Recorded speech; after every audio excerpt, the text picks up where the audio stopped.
4 people are about to ride a rocket that has already shown signs of failure. On April 1st, they will launch toward deep space on a system that is years late, massively over budget, and already tested in ways that did not go as planned. The part that must protect them during the most violent moment of the mission has already behaved in a shocking way engineers did not expect. NASA says it is ready. Today, April 1st, 2026, 6:55 p.m. NASA's Space Launch System rocket lifted off the pad with 8.8 million pounds of thrust, carrying the Orion spacecraft and the Artemis II crew out to Earth orbit and beginning America's grand return. But there is one critical truth they still have not said out loud. The one detail that defines how dangerous this mission really is, and if what they are holding back is worse than expected. What exactly are these 4 people walking into? The seal, the rollback, and the fix, nobody tested. Before a rocket carries human beings, it goes through something called a wet dress rehearsal. This is a full test where engineers load the rocket with real fuel, real pressure, and real conditions, just without ignition. It is meant to expose hidden problems before launch day. For Artemis II, the Space Launch System and the Orion spacecraft went through this process twice. The second test looked clean. No major alarms, no obvious failures. On the surface, everything seemed ready, but engineers kept digging. And that was when they found something that should not have been there. In late February, a new problem appeared. Helium was not flowing properly through part of the rocket's upper stage. To understand how serious this is, you need to understand what helium does inside a rocket. Helium is not fuel. It does not burn. It does something just as important. It keeps the fuel system stable. It pushes propellant through the lines. It clears those lines of unwanted gases. It keeps pressure inside the tanks at the right level, so the engines receive a steady flow. If helium does not flow correctly, the engines can starve. Pressure can drop. Fuel delivery can become unstable. The rocket, that is not a small issue. That is a chain reaction. The problem was serious enough that NASA stopped everything. Launch dates in March were canceled. The rocket was rolled back from the launch pad into the massive building where it had been assembled. Inside, the investigation began. This was not a quick fix. Engineers had to treat it like a crime scene.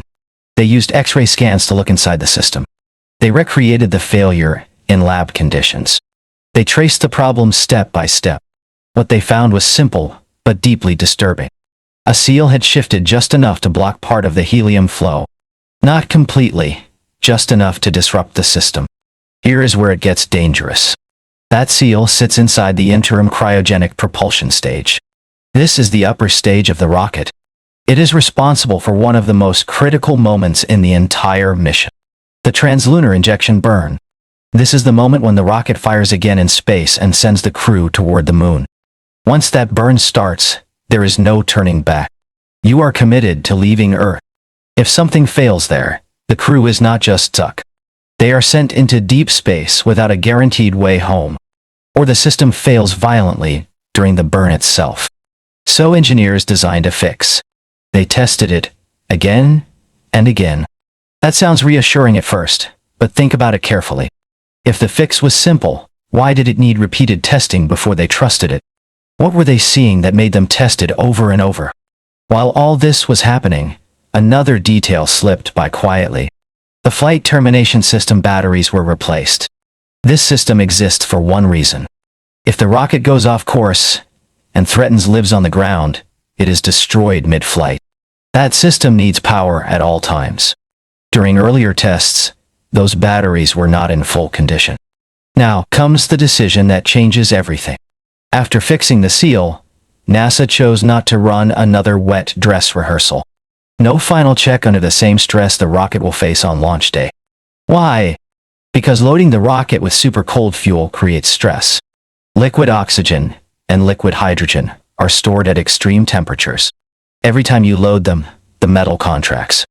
The structure shifts slightly. Seals are tested under real pressure.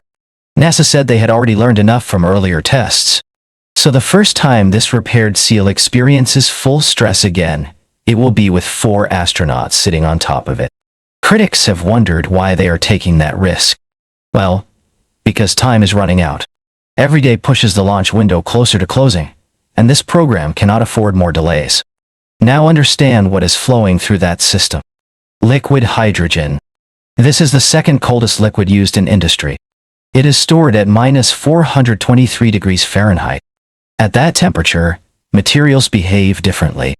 If you drink, they become brittle. Small flaws turn into failures without warning. There is no sensor that says the seal is about to fail. There is only the moment it does. And when it does, it is already too late. This is not the first time NASA has faced a decision like this. The Space Shuttle Challenger disaster began with a seal. Engineers had warned that the O-ring seals in the booster rockets could fail in cold weather. The morning of the launch was freezing. The seals were not tested for those conditions. Some engineers said, "Do not launch." Management overruled them. 73 seconds after liftoff, the shuttle broke apart. The crew cabin separated and continued upward before falling back to Earth. The astronauts were alive during that fall. They had no way to escape. 7 people died. That disaster was caused by a known problem that was accepted. The seal was fixed, and the rocket rolled back to the launch pad.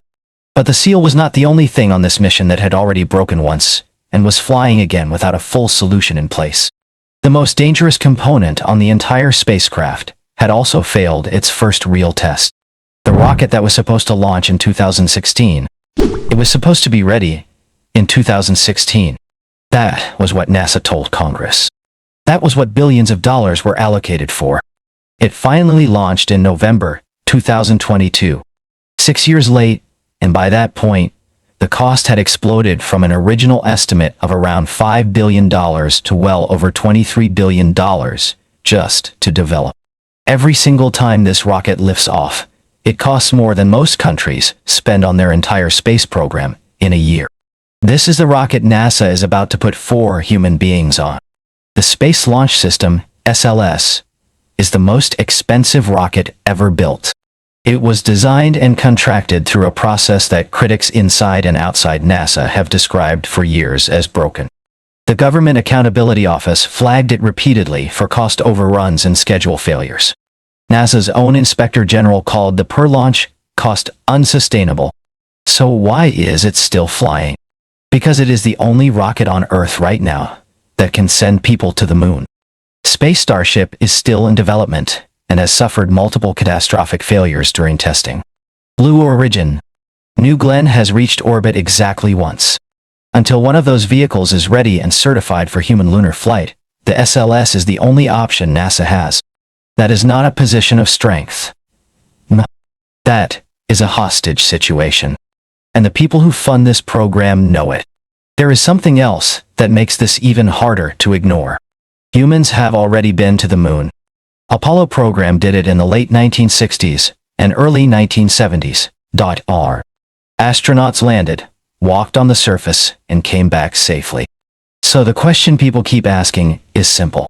What happened? Why does it feel like we are starting over? The rocket that took them there was called the Saturn V. It worked. It carried humans all the way to the moon and back. But that rocket is gone. The factories were shut down. The parts were no longer made. The engineers retired or passed away. The exact way it was built was never fully preserved in a way that could be restarted. So NASA is not continuing where it left off. It is rebuilding everything from scratch. New rocket, new systems, new problems. And this time the environment is different. More politics, more scrutiny, less room for failure. Early 2026, the Trump administration proposed retiring the SLS and Orion spacecraft after Artemis III. Meaning Artemis III and Artemis III would be the last 2 flights before the entire system is discarded. The program that took over a decade to build and cost tens of billions of dollars would be canceled after 3 flights total. Think about what that does to the people making decisions about this launch. The pressure to fly is not just scientific. It is not just about the moon. It is about survival. If Artemis II slips, if it delays again, if it gives critics another reason to pull funding, the entire program may not recover. China's space program has been advancing steadily during every year. Artemis spent over budget and behind schedule. The race is real, and NASA is running it with a rocket it can barely afford to launch. Nearly 4 years passed between Artemis I and Artemis II. 4 years. SpaceX during that same period flew dozens of crewed missions, iterating and improving with each one. NASA flew 0, which means the teams building and launching this rocket cannot learn and improve the way you can only learn by doing it repeatedly. Every flight is still, in many ways, like starting over. One flight, 3.5 years ago, and now 4 people. Are they speaking as engineers, or are they speaking as an agency that cannot afford to say anything else? Against that backdrop, the teams responsible for Artemis II began their final countdown, and almost immediately, something broke. The question NASA refused to answer. NASA engineers went quiet the moment the most frightening question was asked. It was just one simple sentence. What are the chances these 4 astronauts die? That was it. That was the question put directly to John Honeycutt during the March 12, 2026 Flight Readiness Review. Honeycutt is a 36-year NASA veteran and the chair of the Artemis II mission management team. He is the person whose entire job is to know exactly how safe this mission is before 4 human beings get on that rocket. This is the number that tells you how close this mission is to ending in fire. Instead, Honeycutt gave a vague, uncomfortable range that sounded like something nobody wanted to say out loud. He said that for brand new rockets on their very first flight, the failure rate can be as high as 1 in 2. 1 in 2 means half of all brand new rockets fail on their first attempt. Artemis II is not the first flight. It is the second. So the risk should have dropped by now. That is what anyone would expect. So what are the real odds? His answer was this. Not as dangerous as 1 in 2, but also not as safe as 1 in 50. Somewhere in that wide, terrifying gap between the two. It tells you the risk is still serious, but it refuses to say how serious.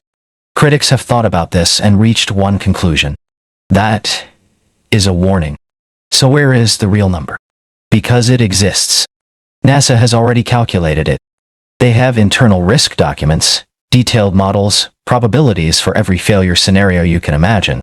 Fire, explosion, loss of control, failure to return they know, but they chose not to tell you. Other missions had numbers. Before SpaceX Crew Dragon carried its first astronauts to the International Space Station in 2020, NASA publicly released the risk estimate, a 1 in 276 chance of losing the crew. Before Boeing's Starliner flew its first crew to the International Space Station in 2024, that number was 1 in 295. Both numbers were public, so why not this time? NASA has done this before. During the Apollo program, NASA conducted a full internal risk assessment. The results were devastating. The calculated chance of successfully landing on the moon and returning safely was less than 5%. IDY. Leadership made a decision. Do not release it. The NASA administrator at the time said that publishing those numbers could do irreparable harm to the mission, so they canceled the assessment. They buried it. So completely, so thoroughly, that decades later, not a single document from it has ever been recovered. Now, it is happening again. But this time, everyone knows there should be a number. And NASA is choosing silence. The Inspector General has already warned that missions like this could face serious problems at a rate of about 1 in 40. The space shuttle across 135 flights over 30 years had an actual loss of crew rate of approximately 1 in 67. The Inspector General is saying Artemis may be nearly twice as dangerous as the shuttle ever was. NASA will not confirm or deny it, and it gets worse. NASA's own risk modeling identified micrometeor roads as the single biggest threat to this mission. These are tiny pieces of rock and debris flying through space at tens of thousands of miles per hour. They cannot be seen, tracked, or avoided. And when Honeycutt was asked about them directly, he said, "I'm not sure we understand what they mean." The man running this mission said that about the biggest risk on the mission. And they are launching anyway. NASA also set a formal rule for itself before this program ever began. The system must not fly if the chance of losing the crew is worse than 1 in 75. That was the requirement. So did they meet it? Here is what we know. NASA ran internal risk assessments, but they chose not to release them publicly, which means no one outside the agency can verify whether this mission actually meets NASA's own safety standard. They set the bar, then they hid the results. And in the middle of all this, there is a date, April 1st. 4 astronauts will climb into that spacecraft that day. They will trust every system, every decision made behind closed doors. But the one number that tells you how safe they really are has been kept from you. If the number was reassuring, why not say it? The refusal to answer that question was not the first warning sign on this mission. It wasn't even the second. To understand how we got here, you have to go back to the beginning of a rocket that was already in trouble before it ever left the ground. The flags that appeared after the green light. The flight readiness review was supposed to be the finish line. Every major NASA human spaceflight mission goes through one.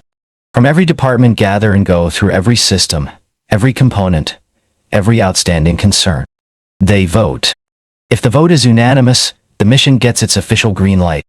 The review is the moment NASA looks the world in the eye and says, "We checked everything. We are ready." On March 12, 2026, Artemis II got that green light. And then in the same press conference where NASA announced the April 1st launch date, 3 separate technical problems were disclosed. Back to back.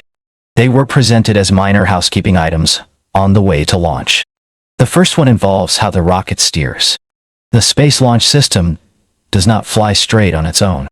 It constantly corrects its direction during flight. This is done using something called thrust vector control. The engines can move slightly. They tilt. That tilt changes the direction of the thrust. That is how the rocket stays on course. This system is controlled by devices called actuators. Now here's the problem. Unusual data was found in actuators that were meant for a future mission. Artemis III. But the same type of hardware is already installed on Artemis II. So NASA started checking the ones on this mission. Think about the timing. The anomaly was discovered on future equipment. Check on the current rocket only began after the mission had already been cleared to fly. That means this was not caught during the main review. It came after. And if something goes wrong in this system during flight, the rocket does not drift slightly off course. It loses control. During ascent, or during the burn that sends the crew to the moon, loss of control is not survivable. Now the second issue. Navigation. The upper stage of the rocket is built by United Launch Alliance. Inside it is a system called the Inertial Navigation System. This system tells the rocket exactly where it is and exactly where it is going. It tracks movement, speed, and direction without relying on external signals. During testing, one channel of the Inertial Navigation System showed unstable readings. This system has multiple channels that work together to track position and motion.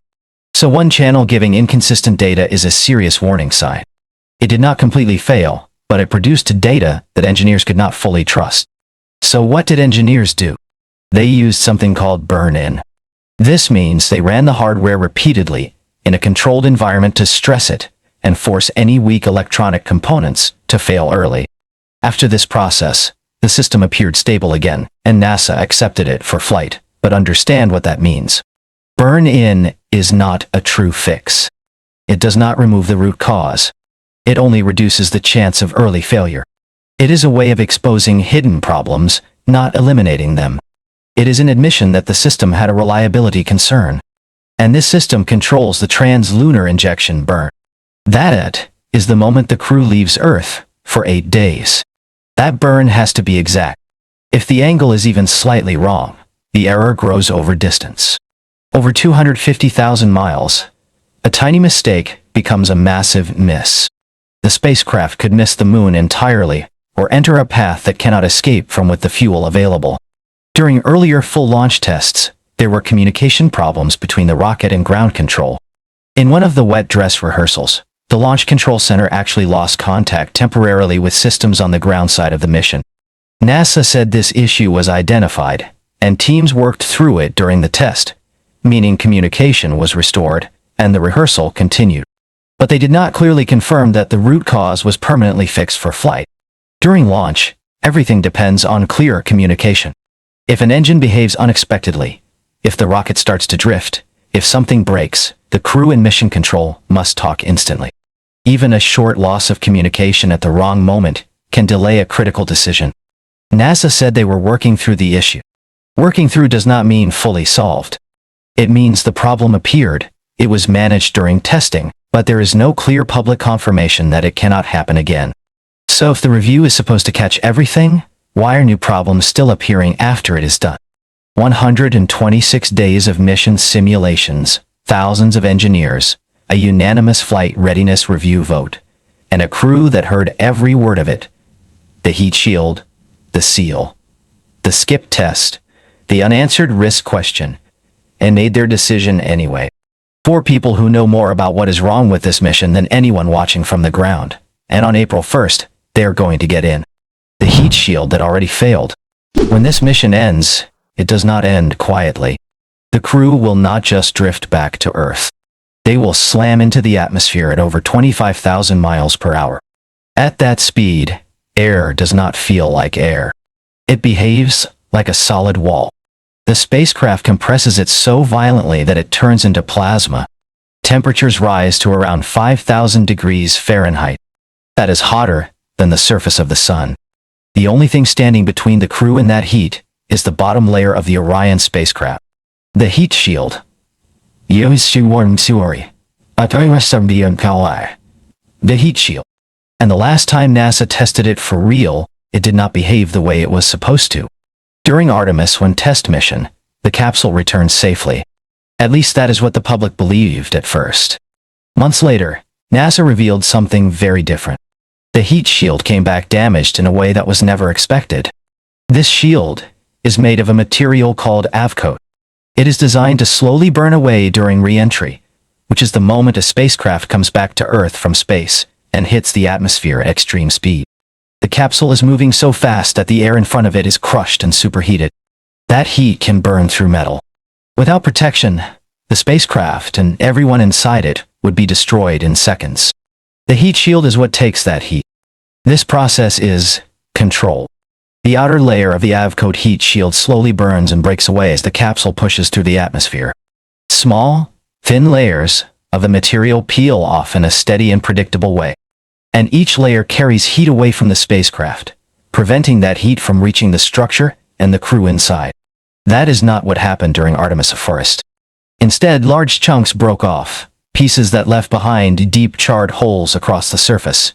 Around 100 separate areas showed this kind of damage. So what caused it? The answer is not simple, but it is clear. During re-entry, Orion used something called a skip maneuver. This means the capsule dips into the atmosphere, then rises back out, then comes down again. It is meant to control speed and heat.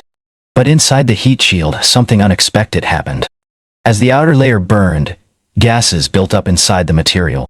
The avcoat was not letting those gases escape fast enough. Pressure built up beneath the surface. Then it broke. The material cracked from the inside and ejected solid pieces outward. Now here is the part that should stop you. NASA did not fully understand this during the flight or right after splashdown. The capsule landed in December 2022, and at first everything was described as a success. It took months of detailed inspection, lab testing, and internal analysis before engineers understood what actually caused the damage. By the time they confirmed the root cause in 2023 and into 2024 reports, the Artemis II capsule had already been built with the same heat shield design. They could not remove it. They could not replace it. So what do you do when the only thing protecting your crew has already failed once? NASA did not redesign it. They changed the way the spacecraft comes back to Earth. Instead of using the same skip maneuver, they will bring it in at a steeper angle, a faster descent, less time exposed to peak heating. That is the fix. But does that solve the problem? Even experts inside NASA are not fully convinced. Charles Camarda, a former NASA astronaut and Columbia disaster investigator, has been very direct. He says NASA does not fully understand what happened. He says this new approach should have been tested on an uncrewed mission first. It was not. Another expert gave a risk estimate for failure, somewhere between 1 in 5 and 1 in 50. That is saying we do not know how safe this really is. Even those who support the mission admit something uncomfortable. the heat shield will crack again. That is expected. The question is not if it cracks. The question is how much. And what happens if it cracks too far? Under the avcoat layer, there is another structure, a composite material. It is not designed to take the full heat of re-entry. It is a backup, a last layer that can survive for a short time.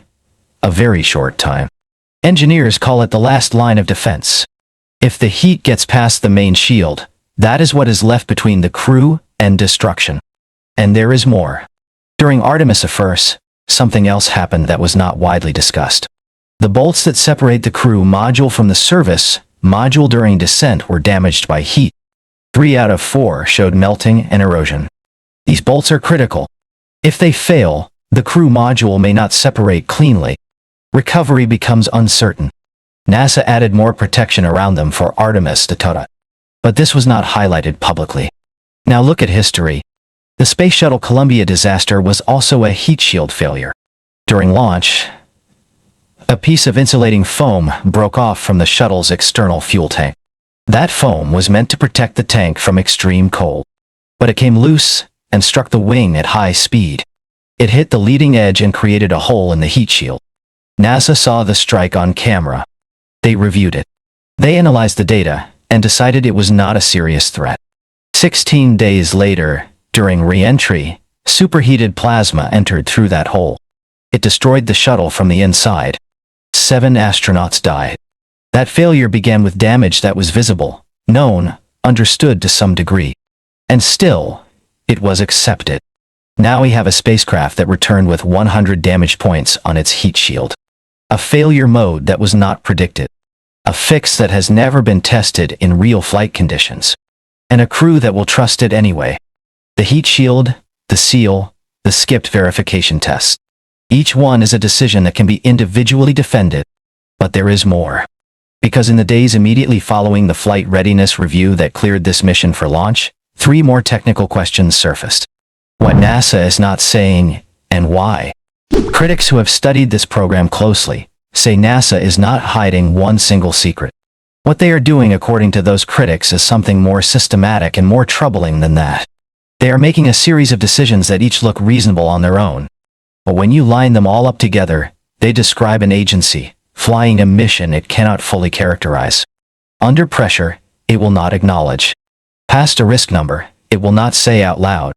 John Honeycutt, the chair of the Artemis II mission management team, said it himself almost accidentally.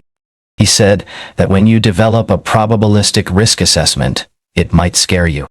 A quiet admission that the numbers exist, that someone has seen them, and that you have not been shown them because they might scare you. That is the most honest sentence spoken in this entire campaign. Before Challenger, NASA's internal risk estimate was 1 in 100. Engineers who actually built the hardware calculated the real failure risk at closer to 1 in 35. The gap between those two numbers, between what the institution believed and what the evidence showed, cost 7 lives. The same pattern appeared before Columbia, 7 more. NASA has now set a formal safety requirement for Artemis and declined to publicly release whether this mission meets it. Reed Wiseman, the commander of this mission, said something recently that stops you cold. He said he tries hard to remind people that humans are not exceptional beings. That humans are sometimes careless, sometimes foolish, and sometimes make the wrong decision. The commander said that about the people who built the rocket he is about to fly. He knows. And on April 1st, April Fool's Day, he and 3 other people are going to climb on top of a rocket that has flown exactly once, carrying a heat shield that already failed its first test, cleared by a review that refused to answer the most important question anyone asked. If the true level of risk supports this mission, why not say it clearly? Why not give the number? That is what is not being said. And that is what stays with you when everything else is stripped away. The Artemis II crew? 4 people are going to sit on top of that rocket. Not test dummies, not names on a screen, real people. Reed Wiseman, 50 years old, mission commander. Victor Glauber, 49, pilot. A father of 4 daughters. Christina Koch, mission specialist, dead all. She will become the first woman to travel that far from Earth. Jeremy Hansen, also 50, first non-American to go beyond low Earth orbit, first time leaving Earth at all. Their mission is not to land on the moon, Not yet. Their job is to go there and come back alive. NASA needs to know if the rocket, the spacecraft, and every system aboard can actually survive the full journey to the moon and back with real people inside. Artemis II is that proof. If it works, NASA moves forward. Artemis III lands on the lunar surface. Humans walk on the moon for the first time since 1972. A permanent base at the moon's south pole becomes possible. The entire future of American deep space exploration moves forward. If it does not work, none of that happens. These 4 people are the test, and they know this. They sat in the review. They heard everything you just heard. The heat shield, the seal, the skip test, the unanswered risk. And then they went home. Reed Wiseman went home to his daughters. He is a widower. His wife died of cancer in 2020. He raised his 2 girls alone. Before this mission, he took them for a walk. And he told them where the will is, where the documents are. What happens if he does not come back? Think about that. A father explaining death to his children, not as a possibility in the distant future, but as something that could happen in days. Jeremy Hansen did the same. He told his son and his twin daughters something very simple and very hard. We will probably come back safe, but there is a chance we will not. And you will have to keep going if that happens. Victor Glover has 4 daughters, late teens, early 20s. He said he prepares them as much as NASA prepares him. Christina Koch has a simple way of looking at it. She says, do what scares you. But this is not normal fear. This is sitting inside a spacecraft that will leave Earth completely. At one point, they will go behind the moon. For 45 minutes, they will lose all communication with Earth. No signal. No voice. No help. Just silence. They will be completely alone. Farther than any human has traveled in over 50 years. And then comes the moment that matters most. The burn that sends them there. Translunar injection. Wiseman described it clearly. This is not just a system check. This is a crew decision. They sit together and ask one question. Are we ready to leave Earth? Because once that engine fires, there is no turning back. They train for everything. Fire in the cabin. Loss of pressure. Navigation failure. Medical emergencies. 126 days of simulations. But there is one thing they cannot simulate. What it feels like when something starts going wrong, and you are 250,000 miles from home. There is no training for that. And there is something else they know. There are moments during launch where they cannot escape. The launch abort system can pull them away from the rocket, but only within certain conditions. At certain speeds and certain heights, if something breaks, there is nothing to activate. They know exactly when those moments happen. They have trained for them. They have accepted them. NASA stood at that podium on March 12th and said everything was ready. They announced a launch date. They described their fixes. They listed their preparations. And when asked the one question that cut through all of it, what are the odds? They chose their words very carefully. Because here is what those words were actually saying. Thank you for joining us. Feel free to click on one of the cards on the screen to watch another video. Don't forget to like and subscribe to the channel. See you in the next video.